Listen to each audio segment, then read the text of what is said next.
اللہ اللہ اللہ اللہ اللہ اللہ اللہ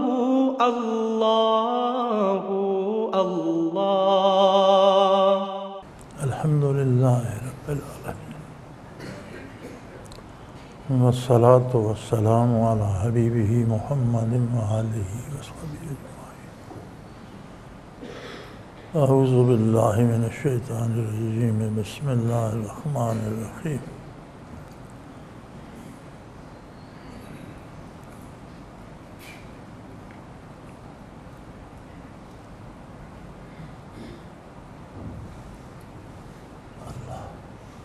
اعتکاف نبی کریم صلی اللہ علیہ وآلہ وسلم کی پسندیدہ سنت ہے۔ آپ خوش نصیب ہیں،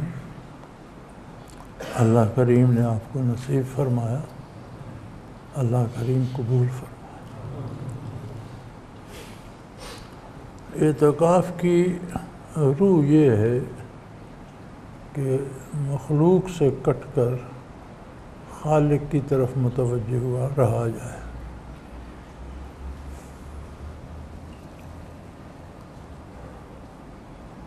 معتکف اس حال میں ہوتا ہے گویا وہ دنیا میں ہے نہیں،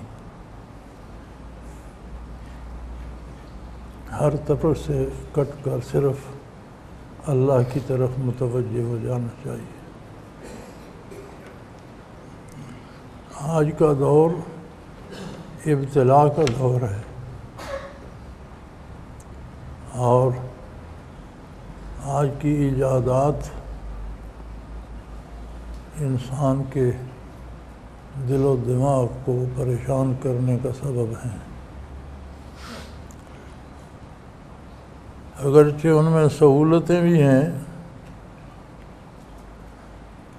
پہلے ٹیلی ویژن وغیرہ تھے، اب وہ کمپیوٹر تھے، اب وہ سارا کچھ موبائل میں آ گیا ہے، تو اپنے موبائل بند رکھیں۔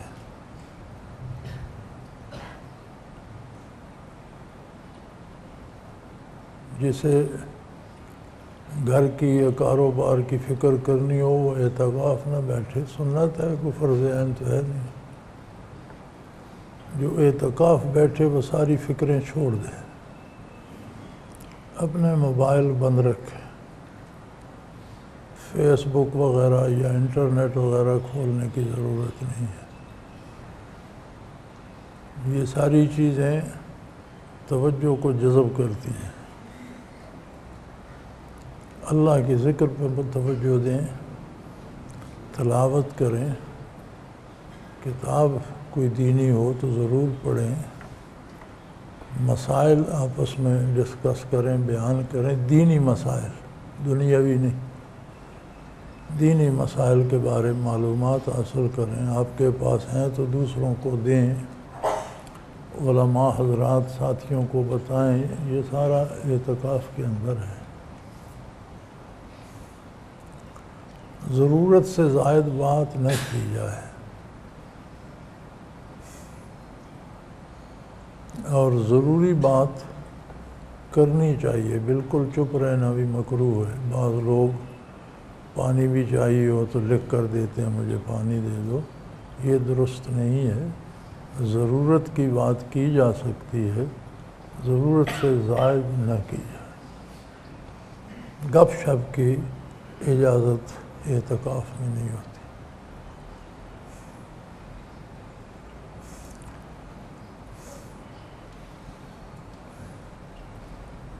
حضرت ابراہیم علیہ السلام کے بارے قرآن کریم نے فرمایا امتن قانتا۔ ابراہیم علیہ السلام اللہ کی طرف متوجہ رہنے والی ایک امت تھی، ایک جماعت تھی، بلکہ جماعت سے امت کا مفہوم بہت وسیع ہے۔ ابراہیم علیہ السلام بھی ایک فرد ہی تھے، لیکن امت کیسے؟ قرآن کریم نے جب فرمایا تو پھر یقیناً حق ہے، تو انہیں امت کیسے کہا گیا، ایک قوم کیسے کہا گیا؟ انسانی وجود جو ہے اس کی آبادی اس دنیا سے اربوں گنا زیادہ ہے۔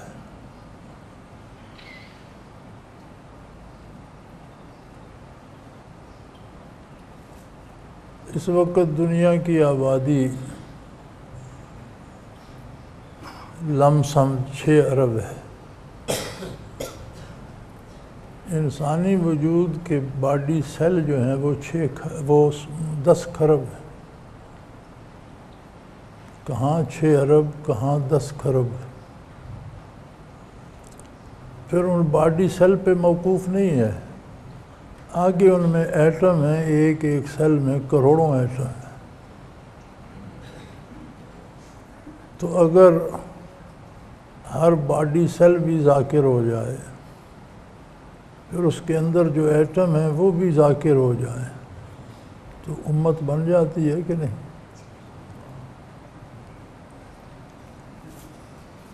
تو متوجہ رہیں، اللہ کرے لطائف روشن ہوں، باڈی سیل ذاکر ہوں، ان کے اندر جو ایٹم ہیں وہ ذاکر ہوں، اور اللہ کی بے پناہ رحمتیں سمیٹیں۔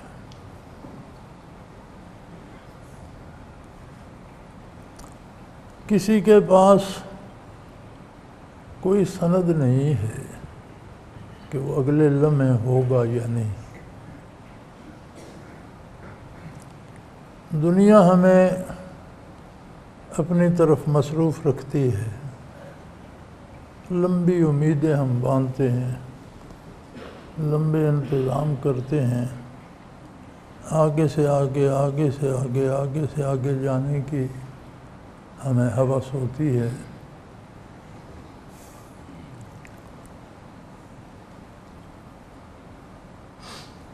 لیکن حضور اکرم صلی اللہ علیہ وسلم کا ارشاد ہے کہ بہترین رزق وہ ہے جو ضروریات کے لیے کافی۔ اللہ اپنے سوا کسی کا محتاج نہ کرے۔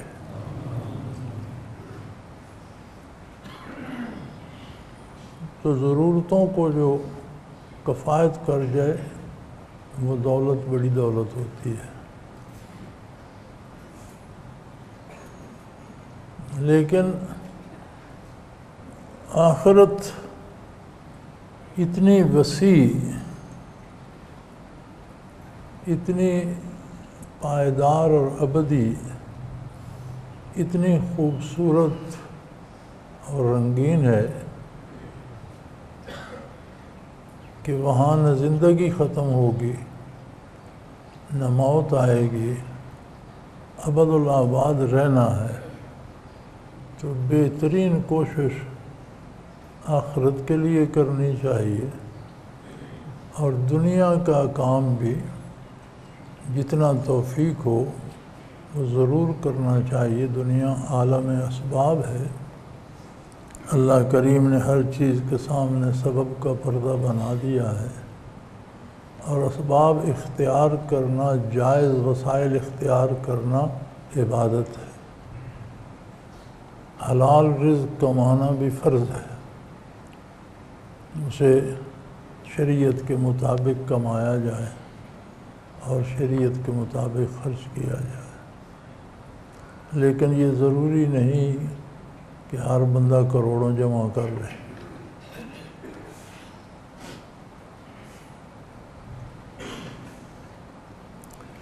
نبی کریم صلی اللہ علیہ وسلم کا ارشاد کا مفہوم عالی ہے کہ انسان کا مال وہ ہے جو اس نے کھا پی لیا، خرچ کر لیا،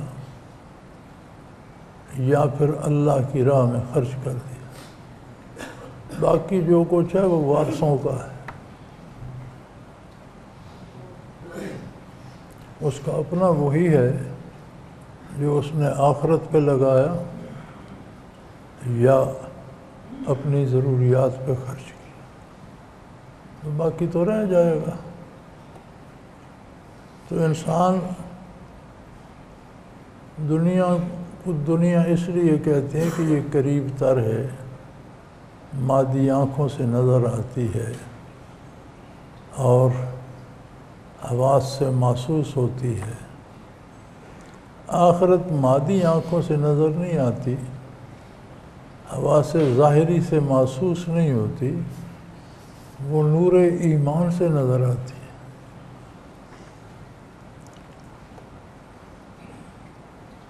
تو یہ چونکہ قریب تر ہے اس لیے اسے دنیا کہتے ہیں۔ تو یہ چونکہ قریب تر ہے ہم اس سے متاثر ہو جاتے ہیں۔